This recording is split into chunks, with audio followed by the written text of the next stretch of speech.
కర్కాటక రాశివారు ఈ వారము అనవసరమైన మానసిక వేదనకు గురవుతారు. అతిగా ఆలోచించి ఆరోగ్యాన్ని పాడు చేసుకునే అవకాశం ఉంది. కాబట్టి మితంగా ఆలోచించండి. దీనివల్ల అటు మానసికంగాను, ఇటు శారీరకంగాను ఆరోగ్యకరంగా ఉంటారు. అలాగే కర్కాటక రాశి వారికి ఆర్థికపరమైన చిక్కులు ఏమీ ఉండవు. కాకపోతే ఇంట్లో పెద్దవారి ఆరోగ్యం పట్ల కొంచెం జాగ్రత్త వహించాలి. కొంచెము దూకుడు స్వభావం అనేది తగ్గించుకోవాలి. కొంచెం ఓపికగా ఉండటం సూచించటమైనది.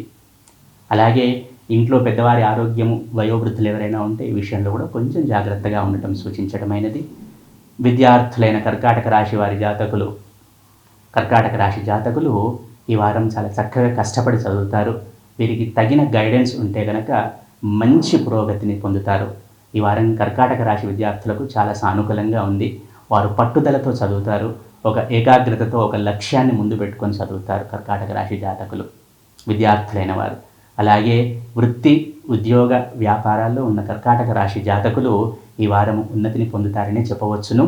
వారు తగిన ప్రయత్నం చేసుకుంటే, అప్ స్కిల్ అయితే కనుక వారికి మంచి ప్రయోజనం ఉంటుంది. ఈ వారం ఒక పునాదిగా భావించండి కర్కాటక రాశి జాతకులు. ఈ వారం అన్ని విధాలుగా కర్కాటక రాశి వారికి సానుకూలంగానే ఉంది. గృహ సౌఖ్యం ఉంది, వాహన సౌఖ్యం ఉంది, ఆర్థికంగా వెసులుబాటు ఉంది. కాకపోతే ఆరోగ్యం, మానసిక ఆరోగ్యము, కొంచెం దూకుడు స్వభావము, అలాగే ఇంట్లో వయోవృద్ధుల ఆరోగ్యం, ఈ చిన్న చిన్న వ్యవహారాలు మీకు కొంచెం తలనొప్పిని తెచ్చే అవకాశం ఉంది. ప్రతి నిత్యము సుబ్రహ్మణ్య స్వామి ఆరాధన, లక్ష్మీదేవి ఆరాధన చేయండి.